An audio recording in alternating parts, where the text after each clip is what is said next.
नमस्कार, आप देख रहे हैं नेक्स्ट नाइन आवाज। मैं हूं आपके साथ आकाश त्रिवेदी। दिल्ली के राउज एवेन्यू कोर्ट में महिला खिलाड़ियों के साथ कथित यौन शोषण के मामले में सुनवाई के दौरान भारतीय कुश्ती संघ के पूर्व अध्यक्ष और बीजेपी सांसद ब्रजभूषण के वकील राजीव मोहन मामले में आरोप तय करने वाले दलील देते हुए कहा कि ओवरसाइट कमेटी की पहली नज़र में इस मामले में यौन शोषण का कोई आरोप ही नहीं मिला।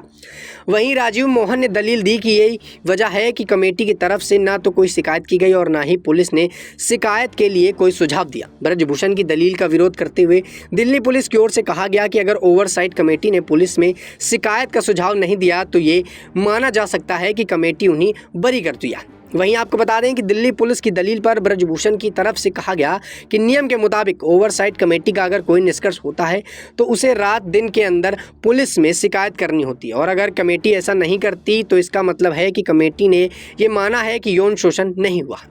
वहीं ब्रजभूषण के वकील ने कहा कि इंटरनेट कैपिटल कमेटी के यौन शोषण के आरोपों को लेकर टिप्पणी नहीं की गई और ही ओवरसाइट कमेटी की अपनी रिपोर्ट्स में उनके ऊपर कोई आरोप नहीं लगाया गया। उनका कहना है कि कोर्ट का आरोप तय करते समय शिकायतकर्ता की मंशा को भी देखना चाहिए। शिकायतकर्ता करने वाली हर महिला पहलवान के पीछे कोई निजी वजह है। उनकी शिकायत का समर्थन उनके परिजनों के अलावा वहां मौजूद किसी खिलाड़ी या कोच को नहीं किया गया। वहीं ब्रजभूषण के वकील ने कहा कि शिकायतकर्ताओं के मामले में काफ़ी देर से शिकायत दर्ज कराई गई और ना तो शिकायतकर्ता के ओवरसाइट कमेटी के सामने से 2016 की घटना की जगह टोक्यो में बताई गई, जबकि एफआईआर में मंगोलिया और अपने हलफनामे में उस घटना की जगह तुर्की को बताया गया। एक शिकायतकर्ता ने दिल्ली की सिर्फ घटना का जिक्र किया और 16 अक्टूबर को 2016 की घटना पर उस दिन ब्रजभूषण दिल्ली में मौजूद ही नहीं थे।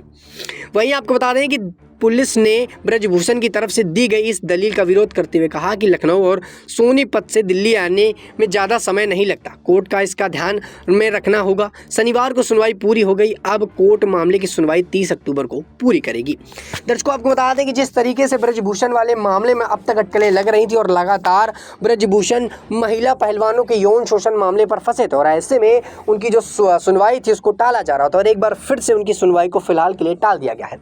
वहीं पुलिस ने आरोप लगाया है कि ऐसा करने के लिए ब्रजभूषण के पास जो दस्तावेज हैं वो बताते हैं कि वो ऐसे सब चीज़ों में फंसे। वहीं उनके वकील इस बात का जो है जिक्र करते हैं कि जिस दिन इसकी ये बात बता रहे हैं उस दिन ये वहाँ पर मौजूद ही नहीं थे।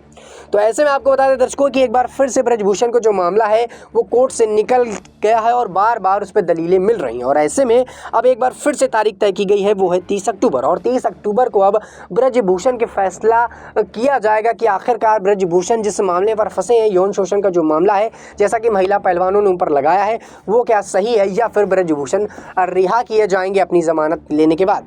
फिलहाल के लिए इतना ही। देश दुनिया की तमाम खबरों से जुड़े रहने के लिए आप देखते रहिए नेक्स्ट नाइन आवाज।